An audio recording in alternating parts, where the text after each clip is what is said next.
मेरे अंतिम शब्द। बुद्ध। आप मानो न मानो, मैं बुद्ध बोल रहा हूं। मुझे अच्छी तरह याद है, मेरी तबीयत बुरी तरह बिगड़ गई थी। मुझे समझ आ ही गया था कि वो मेरी अंतिम सांसें चल रही हैं। उस समय 25 वर्षों से मेरे साथ रह रहा मेरा शिष्य आनंद भी मेरे साथ था। निश्चित ही मेरी ये हालत देख वो बहुत दुखी हो गया था।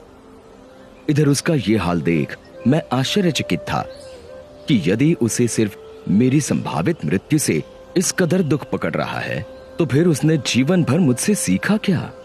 मेरे साथ 25 वर्ष रहने वाले शिष्य तक का यदि दुख से छुटकारा नहीं हुआ है, तो फिर बाकियों ने मुझसे क्या ग्रहण किया होगा? और मजा ये कि अभी मैं इस आश्चर्य से बाहर आया भी नहीं था कि आनंद ने मुझे दूसरे आश्चर्य में डाल दिया।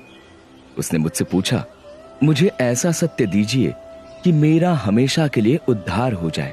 अब मैंने क्या जीवन भर असत्य कहा था, जो अंतिम वक्त कोई महान सत्य अपने प्रिय शिष्य को देकर जाता?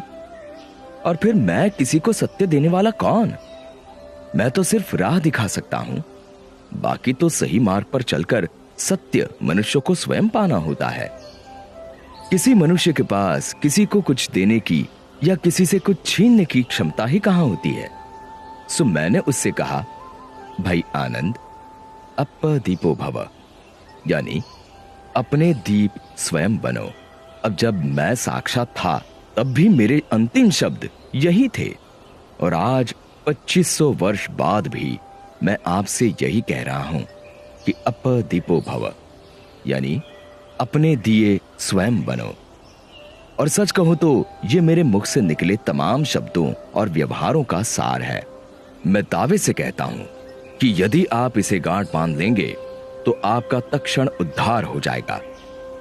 मुझे राह दिखानी थी तो दिखाकर चला गया। अब उस राह पर चलकर अपना सत्य आपको पाना है। इसमें मैं कुछ और नहीं कर सकता।